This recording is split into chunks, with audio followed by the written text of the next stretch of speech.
By the end of the 530s, Constantinople was already the largest and wealthiest city in the known world. An imperial capital raised upon a strategic peninsula between the Sea of Marmara and the Bosphorus Strait, shaped by power, by Christian faith, and by an ambition that no other ruler of antiquity had dared to take so far. In little more than 5 years, Emperor Justinian had transformed a city devastated by the most violent civil revolt in its history into the most extraordinary work of late antiquity, crowned by a church so immense that the emperor himself is said to have been in tears upon seeing it completed. In this video, I use modern artificial intelligence tools to bring to life historical paintings, maps, and engravings from the era, altering perspectives, changing camera angles, and moving us through these scenes in ways their original artists could never have imagined. The goal is not merely to look at the past, but to enter it, to walk through Constantinople as it was, and imagine what it would be like to be here on the day the greatest church in the world was open to the public and the emperor compared himself to King Solomon himself. And if you stay until the end, we will compare these same places with how they appear today, to see what time has transformed and what still remains standing. Before we set foot in Justinian's Constantinople, it is worth understanding how this city arrived at this point. It all begins with a small Greek colony called Byzantium, founded centuries earlier on a privileged tip of land where the Bosphorus Strait meets the Sea of Marmara.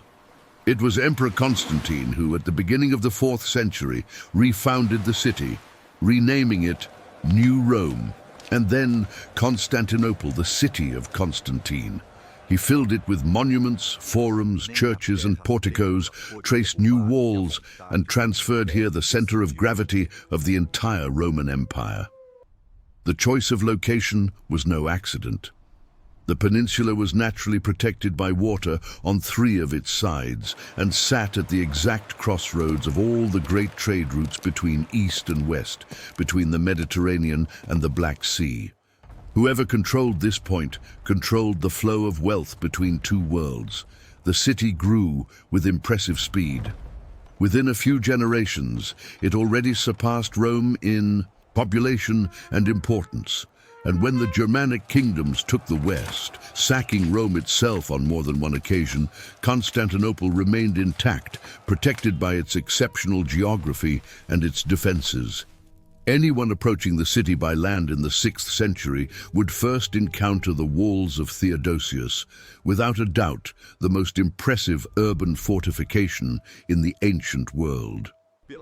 Built at the beginning of the 5th century under the direction of the Praetorian prefect Anthemius, during the minority of Emperor Theodosius II, and drastically reinforced after a devastating earthquake in 447, they formed a triple line of defense that stretched from the Golden Horn to the north, down to the Sea of Marmara to the south, protecting the only land flank of the peninsula. First came a wide and deep moat, then an outer wall with towers spaced at regular intervals, and behind it an inner wall even taller and thicker, equipped with catapults and ballistae on its towers of different shapes, some square, others hexagonal, others octagonal. Attackers who managed to cross the moat and scale the outer wall would become trapped on the intermediate terrace, exposed to crossfire coming from both directions at the same time. No army had managed to breach them. None would for nearly 1,000 years, until gunpowder and Ottoman cannons finally changed the rules of war.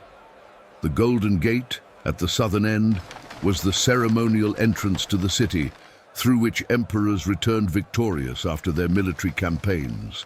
Decorated with statues, reliefs, and doors coated in gilded bronze, it communicated to any visitor that they were entering a place without parallel in the world. By sea, the impression was no less striking. The Golden Horn, a natural estuary shaped like a horn that opened to the north of the peninsula, served as the city's main commercial port and naval base. At its entrance, a great chain of solid iron could be stretched from one bank to the other to block the passage of enemy ships. A barrier that was tested by various invaders over the centuries and that rarely failed. The docks along the banks were permanently occupied by vessels arriving from Egypt carrying wheat, from Syria bringing spices, from the Black Sea with timber and furs, and from Mediterranean islands with marble and olive oil. Grain, silk, ivory, precious dyes, stones and metals arrived in a constant flow that fed an urban economy without precedent. In Justinian's time, the city's population approached 500,000 people. State workshops produced linen, wool and silk fabrics, gold and silver jewelry, weapons for the army, and gold coins that circulated throughout the known world. Shipyards on the Golden Horn built warships and merchant vessels. Constantinople was not merely the capital of an empire, it was the economic engine that sustained it. If we follow the city's main artery, the Mese, the so-called Middle Street, we find a broad corridor flanked by covered colonnades that cut across Constantinople from east to west, from the Augustaion at the ceremonial heart all the way to the great forums and gates of the city. It was along this street that the imperial processions marking victories and festivities took place, that merchants of every kind set up their stalls beneath arcades that sheltered them from sun and rain, and that the daily life of the capital unfolded with all its energy and commotion. Bakers who worked with wheat imported from the Nile Valley, goldsmiths producing pieces for the aristocracy and the court, dyers specializing in the production of the coveted Tyrian, purple, sellers of Chinese silk, and artisans of every kind occupied the galleries along the street. According to Procopius, Justinian's official chronicler, the Mese was a permanent daily market that extended across the entire city. Some side streets were exclusively for pedestrians, blocked by steps at the ends that prevented the passage of carts and pack animals. Constantinople was not just a political and religious capital. It was a city that manufactured, traded, and consumed on a scale that no other could match at that time. The Mese passed through the Forum of Constantine, a circular plaza marked by a porphyry column that the city's own founder had raised as a symbol of the new capital, and continued to the Augustaion, the ceremonial square that formed the true heart of Constantinople. It was here that the empire's most important buildings gathered in a relatively compact space. On one side stood the Senate House. To the south, the baths of Zeuxippus, the city's most famous public baths, known for housing a collection of dozens of classical statues gathered from across the Greco-Roman world. To the west of the Augustaion stood the Great Basilica, a covered commercial and judicial gallery where lawyers prepared their cases and booksellers sold manuscripts beneath a peristyle of columns.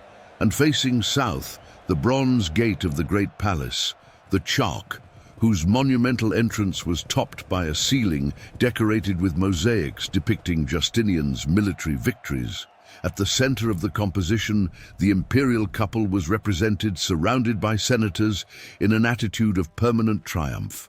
The Great Palace itself was not a single building, but a vast complex of ceremonial halls, gardens, terraces, chapels, baths, and passageways that spread from the Augustaion descending in tiers down to the edge of the Sea of Marmara. The floors of the courtyards were decorated with mosaics depicting hunting scenes, exotic animals, mythological figures, and images of the empire's daily life. A direct passage between the palace and the imperial box of the hippodrome, the Kathisma, allowed Justinian to move between governance and public spectacle without ever setting foot in the streets.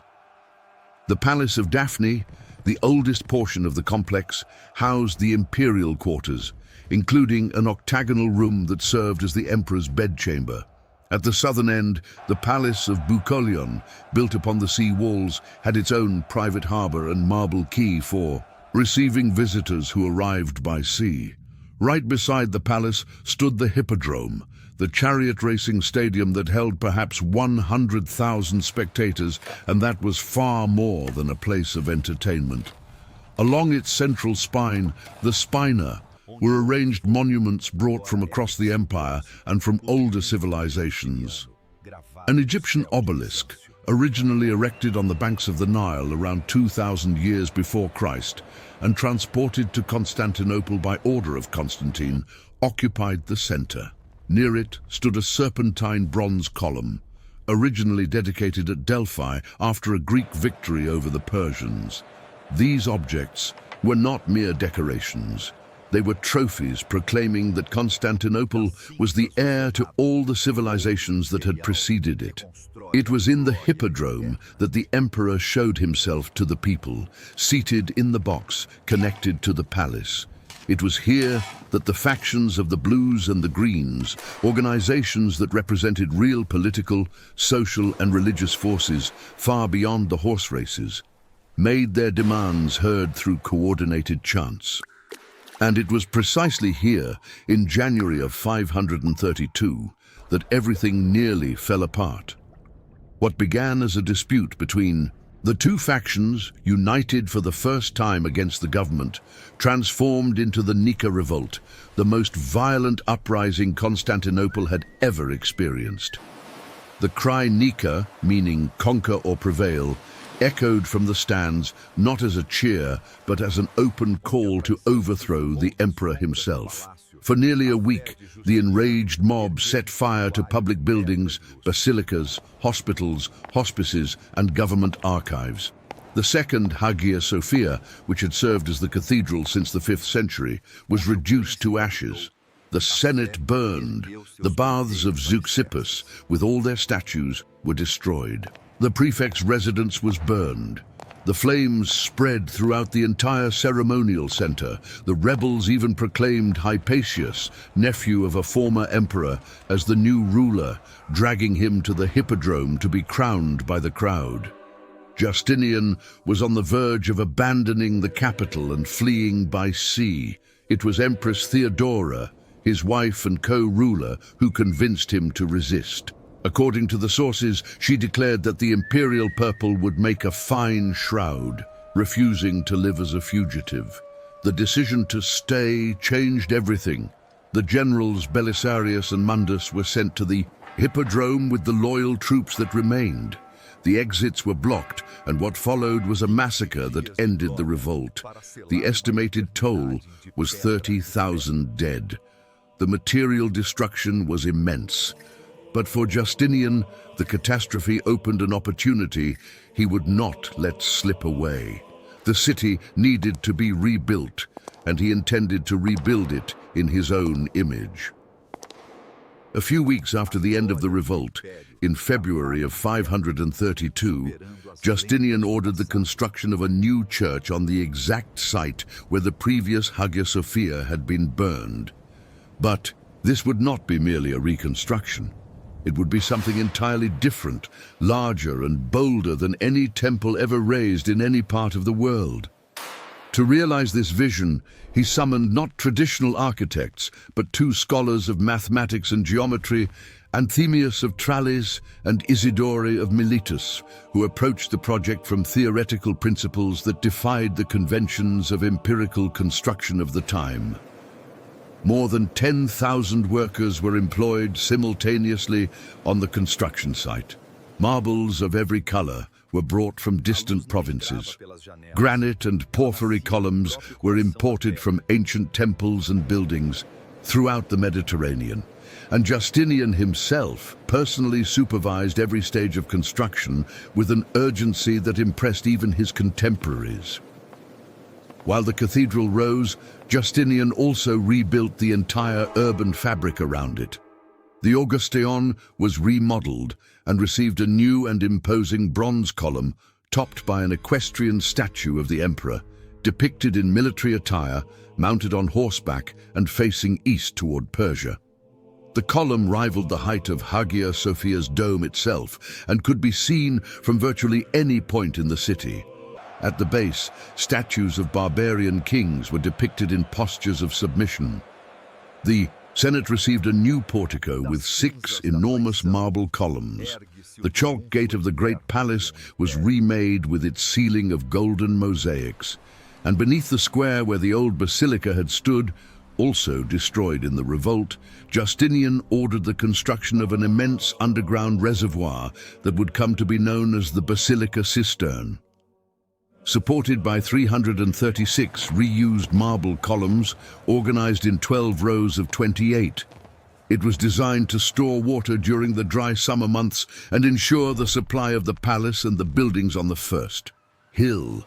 It was a work of silent engineering, hidden beneath the population's feet, monumental in its scale but invisible on the surface. Not far from there, near the coast of the Sea of Marmara, stood the church of Saints Sergius and Bacchus, one of the first religious constructions of Justinian's reign, built even before the revolt.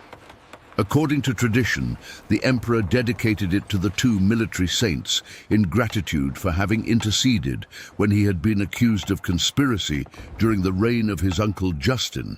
The church was located within the old palace of Hormisdas, which had been Justinian's personal residence before his ascension to the throne and was frequented by the imperial couple.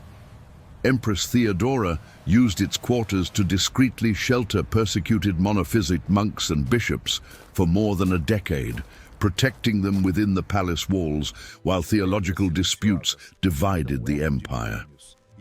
Although smaller than Hagia Sophia, this church already demonstrated the ambition that would define the reign, with its innovative octagonal dome, alternating columns of green and red marble, and finely sculpted capitals that still bear the engraved monograms of the emperor and empress to this day. But nothing that came before would compare to what happened in December of 537. After 5 years and 10 months of uninterrupted construction, the new Hagia Sophia was finally complete. Justinian and Patriarch Menas led the consecration ceremony on the 27th of December, with a solemnity and festivities that extended for 15 consecutive days. Coins and bread were distributed through the streets in the emperor's name. A solemn procession of bishops, priests, deacons, and members of the imperial court accompanied the moment of consecration with ritual and pomp. According to the tradition that has come down to us, when Justinian entered the central nave for the first time and contemplated the vastness of the space covered by the enormous dome, he is said to have exclaimed that he had surpassed Solomon, referring to the legendary Temple of Jerusalem. It was the expression of his conviction that no ruler in history, not even the biblical kings, had raised anything that could compare to what stood before his eyes. The dome was the central and most extraordinary element of the entire construction. Supported by 4 great arches and resting upon pendentives, an innovative technical solution that allowed a circular form to be placed upon a square base. It gave the impression of floating over the vast interior without any visible support. The base of the dome was ringed by a dense row of windows, spaced so close together that the structure between them nearly disappeared against the light. The effect led the historian Procopius to write that it seemed as if the rays of sunlight did not enter from outside, but were produced within the building itself. Such was the abundance of light that flooded the space. Visitors entering for the first time described the nave as infinite, and the dome as if it were suspended from heaven itself by an invisible chain. The interior was clad in polychrome marbles brought from every province of the empire, granite and porphyry columns reused from ancient temples and classical buildings, and gilded surfaces that multiplied the light in every direction. 600 religious officials were assigned to serve the cathedral, among them priests, deacons, deaconesses, readers, singers, and doorkeepers. An elevated passage built by Justinian's order connected Hagia Sophia directly to the Great Palace, allowing the imperial court to enter the cathedral without having to traverse the city streets. Imagine being there in that month of December, amid the crowds that thronged the streets and squares during the 15 days of celebration. The city still bore visible scars from the revolt 5 years earlier, But what could be seen now was a capital completely transformed. Where once there had been ruins and ashes, there was now new marble and gleaming gold. Where there had been destruction, there was a monumental order that proclaimed without ambiguity that Constantinople was the center of the Christian world, and that the empire, now governed from the east, was stronger than it had ever been. But what Justinian could not know was that a few years later, in 541, a pandemic of bubonic plague would sweep through Constantinople with a ferocity that may have eliminated a third of the population, forever altering the demographic and military balance of the empire, and that 2 decades after the inauguration, earthquakes would shake the structure and cause the original dome to collapse, requiring a reconstruction that would raise it higher, giving it the form we know to this day. The city that Justinian shaped would survive for another 900 years as an Eastern Orthodox Christian capital until it fell before the Ottoman cannons in 1453.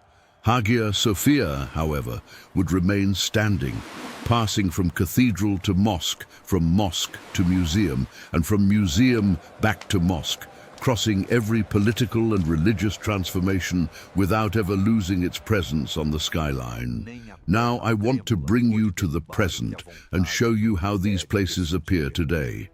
Thank you for being here, and if you have suggestions or requests for future cities, share them in the comments. Let's go. The walls of Theodosius still rise along the western edge of Istanbul's historic peninsula. Entire stretches remain standing with their towers and double line of defense clearly visible, although centuries of earthquakes and disorderly urban growth have left deep marks on the structure.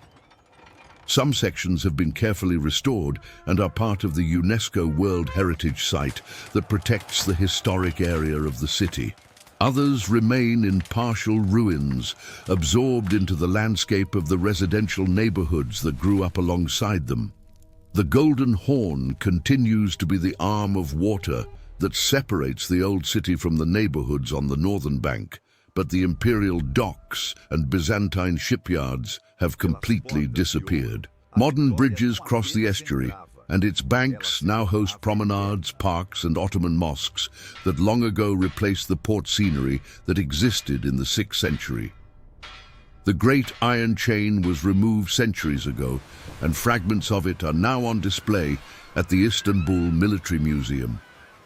The Hippodrome exists today as Sultanahmet Square, an open and landscaped space at the heart of the city's tourist district. The original level of the track is about 2 meters below the current surface, and the stands that once held 100,000 spectators have completely vanished. But 3 monuments from the ancient central spine still remain in the exact spot where they were placed. The obelisk of Theodosius, with its bas reliefs, the serpentine bronze column, and the walled obelisk. The square is flanked on one side by Hagia Sophia and on the other by the Blue Mosque, built by the Ottomans at the beginning of the 17th century. The basilica cistern has survived virtually intact beneath the ground of Istanbul for nearly 1,500 years.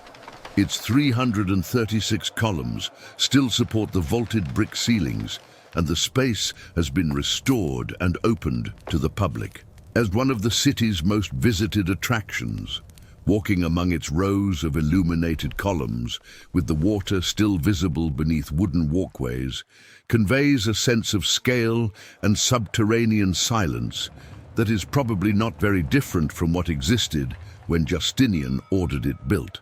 The church of Saints Sergius and Bacchus survives as the Küçük Hagia Sophia Mosque, informally known as the Little Hagia Sophia.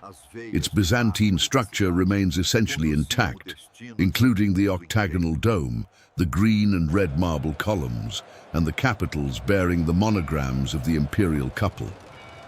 The original mosaics were covered during the Ottoman conversion into a mosque, but the building preserves the proportion and intimacy that distinguished it from the grander constructions of the reign, and Hagia Sophia remains.